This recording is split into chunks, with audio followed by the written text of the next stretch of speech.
Okay, this is Van, raise your hand, and Mclaren. Both have been clinically diagnosed with ADHD. So I thought first what we would do is run through the symptoms. So what I'm going to do is I'm going to read off a symptom, and if you will raise your hand if that has something that's been an issue in your life. So the DSM-5 says you have to have 6 or more of these symptoms. First symptom, often fails to give close attention to details or makes careless mistakes in schoolwork or at work or at other activities. Okay. Often has trouble holding attention on task or play activities. Dobby, what are you eating?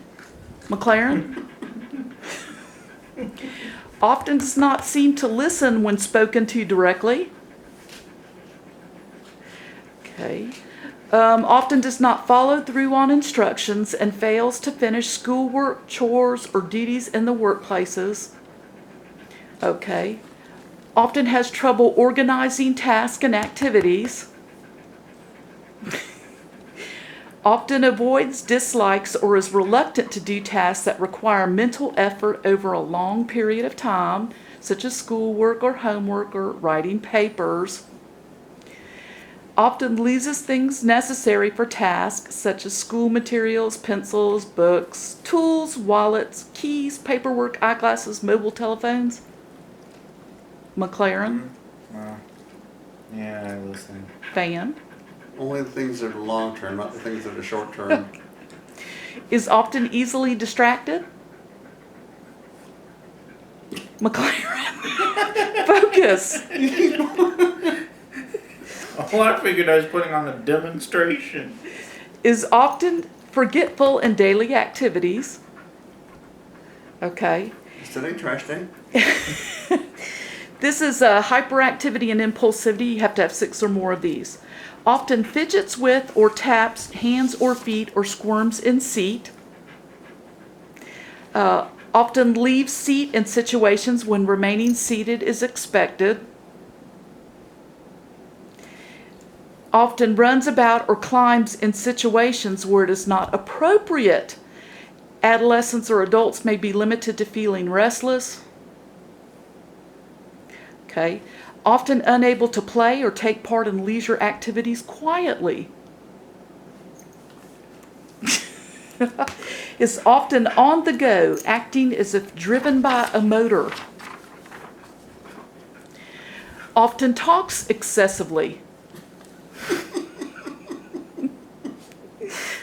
Often blurts out an answer before a question has been completed. Often has trouble waiting his or her turn. Now you know where you got it from. Often interrupts or intrudes on others, butts in the conversation. I definitely have that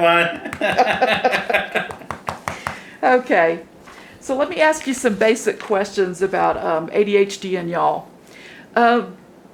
Mclaren, when were you first diagnosed with ADHD? When I was 6 or 7, maybe. Do you know what happened, or Van, do you remember what happened with him?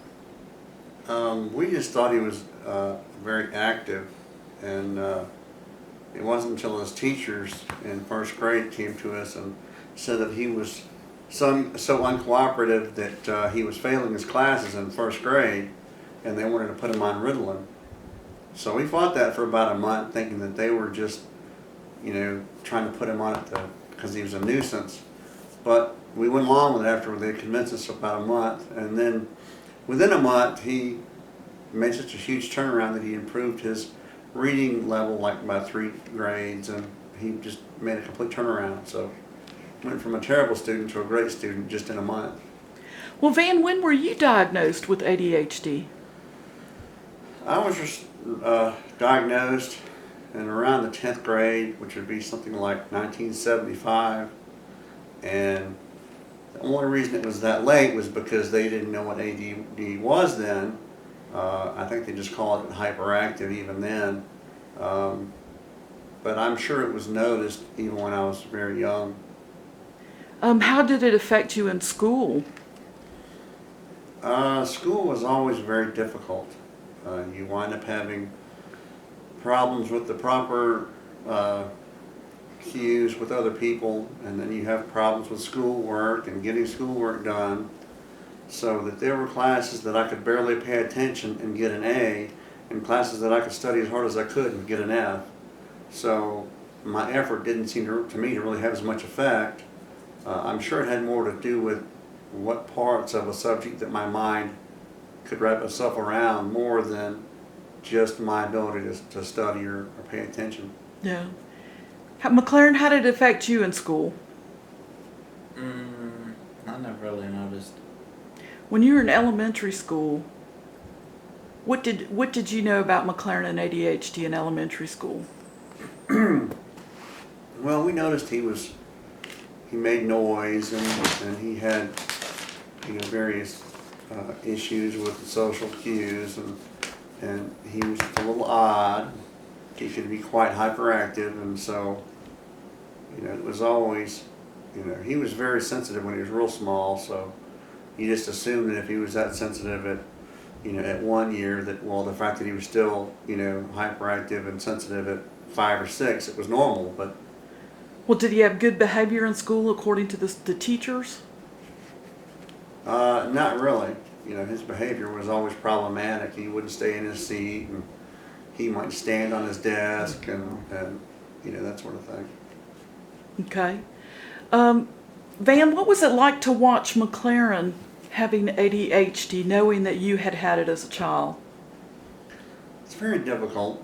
You get some guilt, and then you know what it's like. There's nothing you can do, so you just kind of have to watch. And with ADD, it's difficult to be patient with someone, even though you have the same issue. So, Yeah. McLaren, you were on Ritalin through most of your school years, but towards the end of high school, you quit taking your meds. When was that, and why did you quit taking your meds? It was, I think, maybe junior year. I was at my first job working at Waffle House. And normally when I worked at the Waffle House, I took my meds. And one day I came in there and I had forgotten.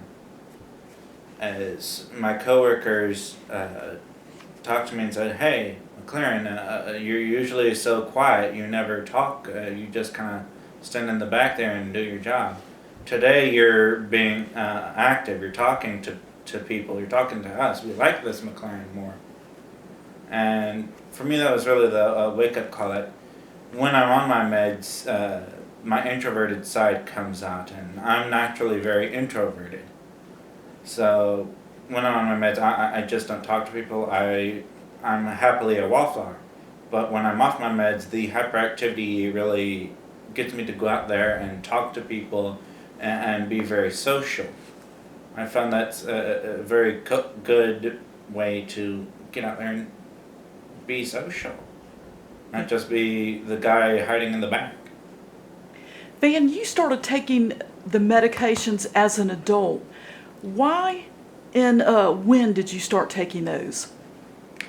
I started taking those after several years of marriage, after having gone through several different jobs and being unable to stay employed. When you have ADD, you never do one thing that causes an issue. You do lots of little things that get on your employer's nerves. And what you find is most employers become tired of that very quickly. So it's very difficult to stay employed. So once you take the meds, it's much easier to stay focused and get your work done. Well, have you noticed any effects besides losing jobs that you could attribute to ADHD? Well, yeah, I have anxiety issues and depression issues and that sort of thing, which, obviously if you have a problem with all these things, it creates depression. And of course, if you can't keep a job, you don't have money, and if you don't have money, you can't pay bills, and so all these things become great big issues. And and of course that affects the marriage, because your wife expects you to keep a job and be the responsible provider, and you're none of those things. And it doesn't really matter how hard you try. You're just, you know, you have ADD, and you have to learn to cope with it as much as anything. Yeah. Mclaren, how do you feel like ADHD is affecting you now while you're in college?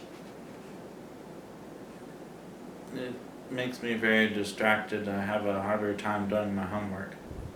But ADHD is not one of those disorders that you really notice when you have it. When I'm on my meds and when I'm off my meds, you really don't you can't tell the difference. So it's something really that other people see more than I do. Has it affected your grades any?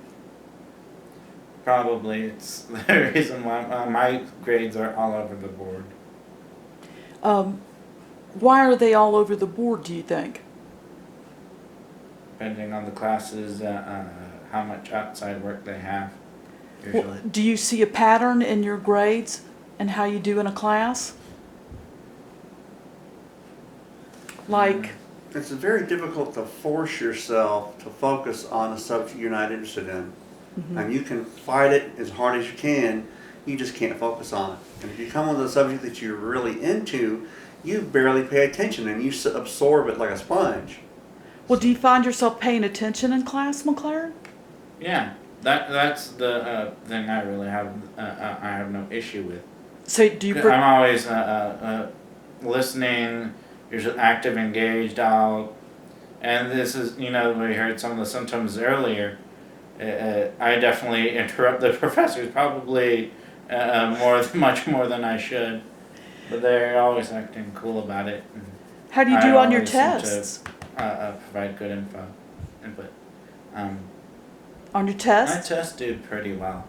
So then where did the poor grades come in with it? Usually with the outside work, papers, if they have online assignments, that tends to get to me. So I usually forget to do those. And do you procrastinate some too? Definitely. Yeah. But that's not just an ADHD trait.